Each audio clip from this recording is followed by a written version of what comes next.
saya sampaikan kepada saudara-saudara secara rohani dan maksud Allah, bukan perkataan-perkataan biasa-biasa. Hari-hari ini adalah hari-hari penghakiman yang Tuhan sedang kerjakan.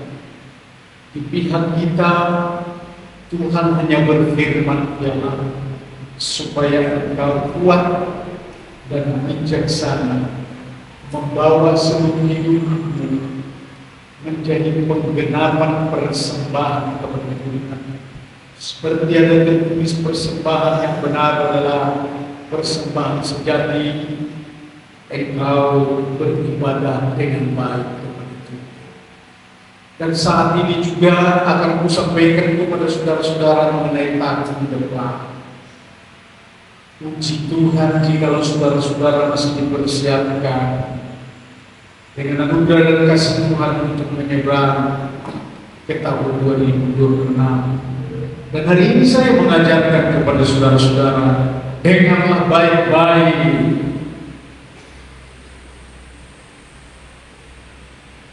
Supaya tahun 2026 walaupun tidak kelihatan, saya sampaikan kepada saudara-saudara, berjalanlah dengan iman. Berjalan dengan iman itu, saya beritahu rahasianya, harus menguasai diri. Jikalau tidak, imanmu menjadi sontoloyo dan terbawa kepada keinginanmu sendiri di luar iman. Dengar baik-baik ini, supaya saat-saat saya pun menjadi gembala dalam menggembalakan jemaat tahun 2026, digenapkan firman Allah. Perhatian bagi saudara-saudara sekalian, supaya bukan sekedar dalam perkara kedagingan yang saudara bawa di tahun 2026, hingga semua berjalan atas saudara ditentukan untuk menjadi anak-anak Tuhan, pelaku-pelaku firman Allah, berdiri di atas kebenaran dan menjadi teladan dengan sekaligus kata firman Allah, supaya saudara-saudara bisa menjadi saksi.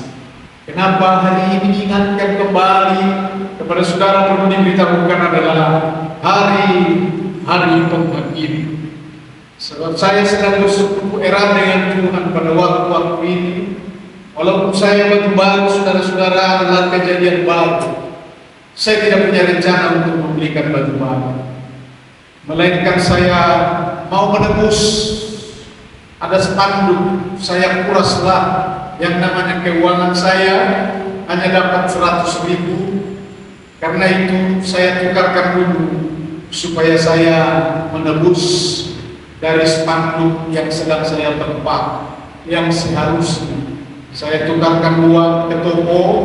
Ternyata di toko itu mereka sedang membongkar yang namanya barang-barang baru. Saya lihat ini cantik, maka saya tawar, bisa enggak 110 balik tidak kurang.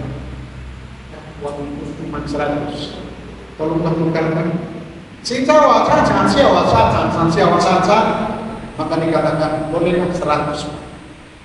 Saya pun harus menepati janji dan berkata, oke, bungkuslah saya pulang, tidak terjadi atau tidak jadi, saya terus pandemi karena uang habis. Itu perkara saya harus beritahu kepada saudara-saudara di luar daripada kesadaran secara jasmani, ya. Dan ini terjadi adalah memang supaya saya berbatu baru. Mulai tahun 2024, 2025, saya tidak ada membeli baju baru. Hanya karena pernah tahun 2023 Desember itulah aku membeli baju baru sampai dengan ini. Perkara itu kita abaikan hari ini. Saya hanya berkata-kata di dalam kebenaran untuk disampaikan kepada saudara sekalian bagaimana saya kesungguhan untuk bersekutu dengan Tuhan hari ini. Saya akan sampaikan hasilnya kepada saudara-saudara bertautan dengan firman Allah. Ibrani pasal 11 ayat 8 saya sedang diajar Dan biarlah saudara-saudara juga diajar untuk hari ini beriman, kata firman Tuhan, karena iman Abraham taat ketika ia dipanggil untuk berangkat ke negeri yang akan diterimanya menjadi milik pusakanya. Lalu ia berangkat dengan tidak mengetahui tempat yang dia tuju. Luar biasa. Bagaimana iman yang bekerja oleh ketaatan seorang hamba Allah Nabi yang disebut adalah Nabi Abraham. Untuk kita pelajari hari ini sebenarnya iman itu adalah berkata-kata tentang Tuhan dan supaya kita mendengarkan kata-kata dan pimpinan dari Tuhan. Ini. Supaya apapun yang kita katakan sebenarnya karena kita sudah diajar adalah mengatakan seperti firman sudah katakan. Tetapi hal itu sering terabaikan saudara-saudara sebagai jemaat dan orang-orang yang menjadi sebagai orang percaya pun terabaikan. Karena apa? Naik tiba-tiba harga beras, engkau tertarik kepada harga beras itu. Naik tiba-tiba dengan seluruh pakaian dan seluruh makanan dan seluruh benda-benda yang lain yang menyita waktu. Tapi dengar hari ini saudara-saudara, tidak kebetulan kalau diingatkan. Katakan amin saudara-saudara. Shalom. Karena banyak orang bukan sedikit jatuh. Kalau saudara-saudara hanya terpengaruh, aku berdoa supaya senantiasa saudara-saudara dalam pengaruh itu kembalilah kepada jalan Allah. Katakan amin. Sebab dalam kehidupan ini saya ingatkan saudara-saudara, hanya kita diberi hidup untuk bercontoh. Dan waktu pun sudah digenggam oleh Allah 70-80 tahun ataupun sampai 120 tahun karena kepentingan Allah begini hingga sampai 120 tahun. Dan oleh semuanya itu adalah kembalilah ke pangkuan Abraham yang beriman. Disatukan dulu menjadi orang-orang beriman. Di dalamnya mereka adalah hidup di dalam damai sejahtera. Dan semua yang mereka pergunakan di dalam damai sejahtera itu adalah bahasa roh. Tidak ada lagi bahasa Indonesia dan bahasa manusia dan bahasa bumi.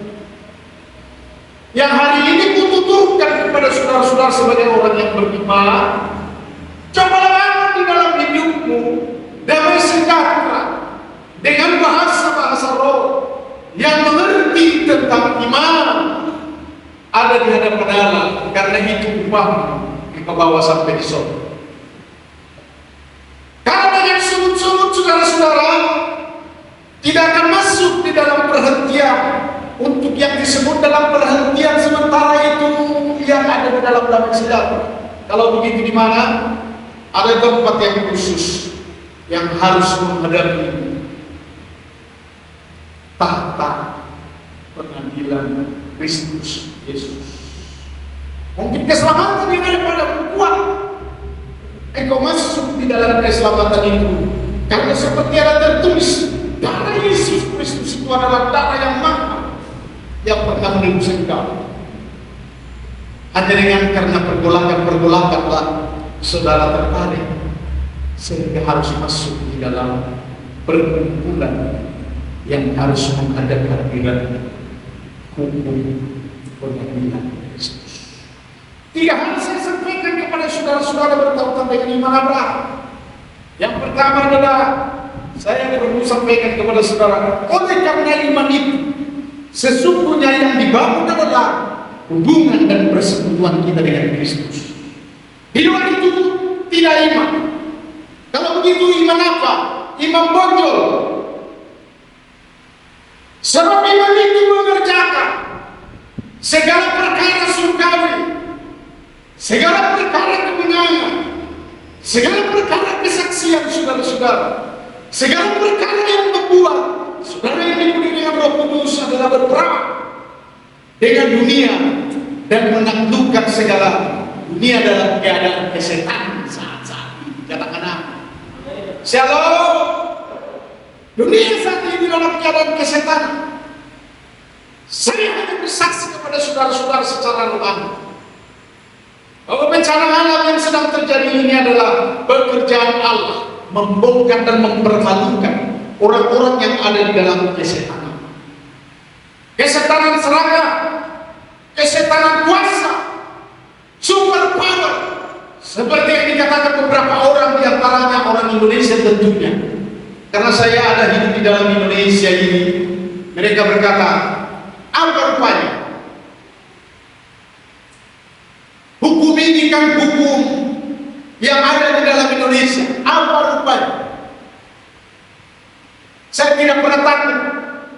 Lebih baik aku juga, kalau seandainya hukuman ini berlangsung, saya pindah ke negara lain. Yang lain berkata, itu kan cuma gelondongan kayu, sebenarnya kayu yang busuk dari hutan. Dengar baik-baik, saya hanya katakan jawabannya dalam kebenaran adalah kau pemain pencak silat ataupun berada di dalam panggung sandiwara, panggung belat-belit. Sebab di dalam jabatan pangkat, dalam kepemimpinan yang ada di dalam Indonesia ini saat ini, dengar baik-baik, mereka hanya membangun panggung sandiwara di dalam, sehingga yang terimbas memang adalah saudara-saudara menjadi konyol, menjadi terbodoh, mungkin sama seperti saya. Saya berseru-seru, bertobatlah, hendaklah semua kekayaan Allah harus kembali kepada Allah. Mereka yang berkata di dalam kesetanan itu, apa tahu? Tahu kan pendeta?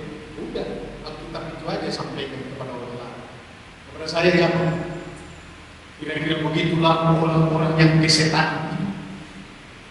Lihatlah bencana yang sedang terjadi, bahwa Tuhanlah yang mempermalukan, Tuhanlah yang melawan mereka.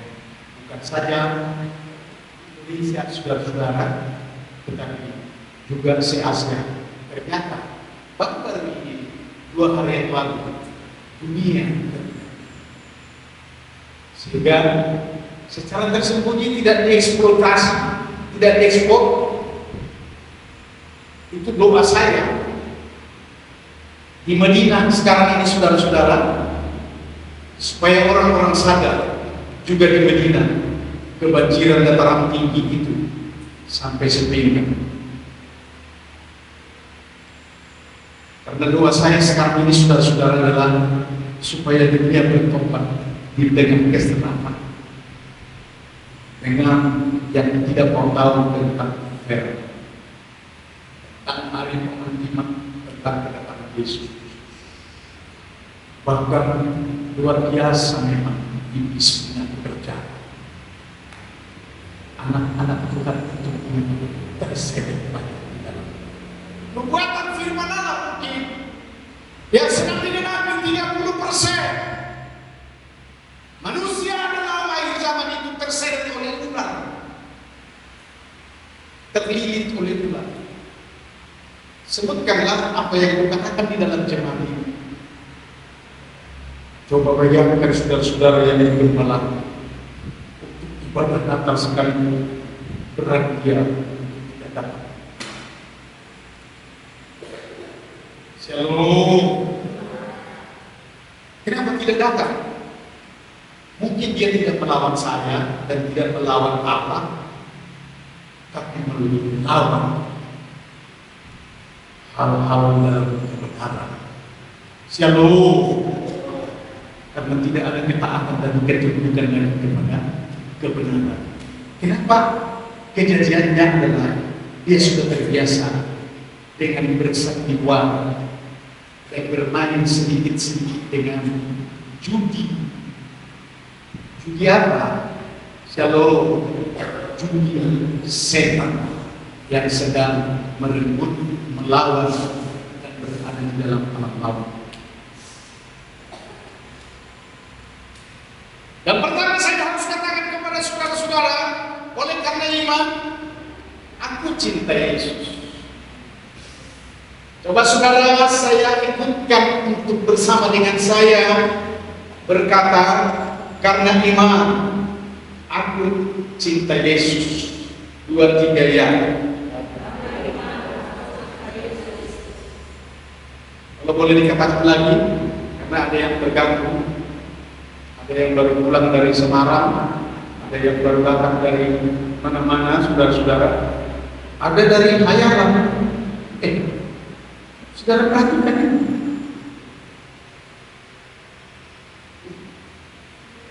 Aku hanya berkata-kata di dalam kebenaran. Karena mataku sekarang sedang tembus, saudara-saudara. Melihat Allah mau iblis yang sedang bekerja.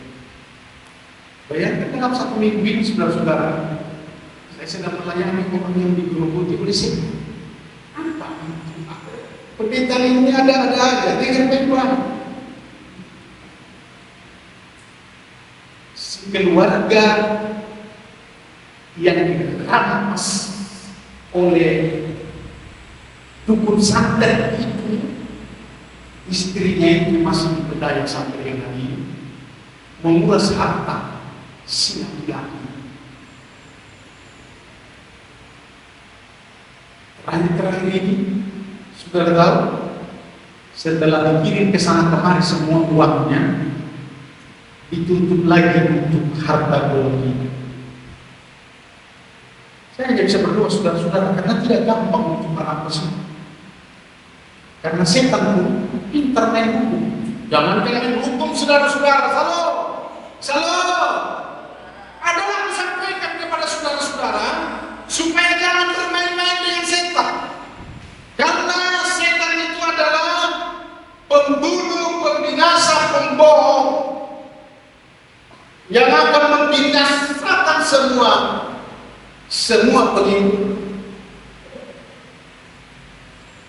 Sehingga saya berusaha untuk membela ini si jemaat yang sedang ada di dalam pemberontak. Ternyata dia juga sudah diperas 30 juta. Loh, kenapa kamu nggak sadar kok bisa menghasilkan dari 30 juta? Nggak tahu lah, pendeta. Belum lagi itu, setiap minggu saya harus setorkan 500.000 setiap kali sidang. Dengar baik-baik, YouTube pun akan menjadi saksi. Karena saksi ini berdoa. Bagaimana ini Tuhan? Selamatkan ini orang dari genggaman setan. Saya coba untuk sampaikan kepada orang yang berprofesi sebagai yang mengerti tentang itu, tapi tidak ada jawaban. Saudara yang memikirkannya untuk mengatakan dan menilai apa-apa, kenapa tidak ada jawaban? Dunia panggung sandiwara sedang bermain dengan setan.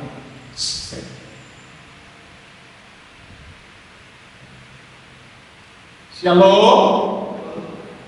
Beda dengan apa yang saya sampaikan. Saya cinta Yesus. Saya berani melepaskan sesuatu, dan saya berani untuk menyerahkan diri kepada Tuhan. Cinta dengan Yesus Kristus, terjadilah satu transaksi. Aku yang merendahkan diri dalam Tuhan dan siap untuk berkata Injil tetap yang menjadi nomor 1 dan yang terutama yang harus diberitakan. Kami transaksi dalam doa, saudara-saudara. Ini Natal. Ada perkataan seperti itu. Saya bilang selesai tanggal 26 sampai ke tanggal 1 Januari saya akan menggunakan waktu ini untuk memberitakan Injil.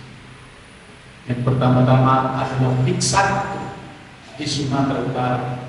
Saya sudah berhubung dengan beberapa orang, selalu berkata, apa Tuhan ini? Yang berkata adalah, ya biasa kita bilang, wah ini tahun baru, ini Natal, sibuk. Tapi saya katakan, aku maju terus kalau engkau tidak mau. Yang kumintakan adalah Injil dan menyampaikan karunia Roh yang sudah disampaikan Tuhan kepada saya. Bagaimana untuk membuat manusia ini tidak bercanda gurau dengan setan dalam keadaan untuk membangun panggung sandiwara di dalam dunia setan. Cinta saya dengan Tuhan, dengar baik-baik, shalom. Ya, dalam minggu ini datanglah pertolongan. Kita tidak tertolong. Termasuk uang saya kan habis. Kalau mungkin bisa mau ke Medan ke Kota Siantar di Sarang biasa untuk Injil ini. Berjalan kaki siap. Shalom saudara-saudara. Aku yang sedang punya acara bergelut dengan Kristus yang kucintai. Dan aku yang berkata, aku siap dan berserah kepadamu. Kedua hari yang lalu datang pelengkap berkata kepada saya, Pak Pendeta, coba ini sampaikan. Kita akan membangun gereja-gereja dan renovasi yang ada, khususnya di Aceh, supaya Bapak terjun ke sana. Bagaimana caranya? Bapak bekerja, yang terutama adalah kita merenovasi rumah. Coba difoto dan disampaikan nanti berkas ini, dan saya akan sampaikan kepada mereka. Ada dari luar yang mengatakan mereka harus ke Aceh dan akan membangun rumah-rumah Tuhan yang sedang tergeleng. Kemudian yang kedua, nanti kita akan tolong juga kehidupan anak-anak Tuhan yang ada di Aceh. Saya terima, dan mereka sedang menunggu berkas dan bagaimana saya mau pergi ke Aceh. Saya sudah 3 kali sana,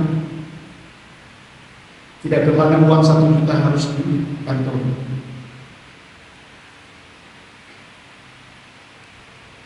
Sementara habis oleh karena itu, shalom, saya membangun iman sekarang.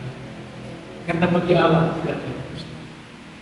Bagi Allah segala sesuatu manapun musibah adalah Tuhan mengadakan. Maka aku sekarang sedang tertuju kepada firman Allah. Karena firman inilah yang sedang digenapi di dalamnya. Satu hal saya mau beritahu kepada saudara-saudara, Allah tidak pernah ingkar janji, katakan amin. Dengan ujian inilah kita akan berkata dengan iman. Jalanmu tak terselami oleh setiap kali. Jalan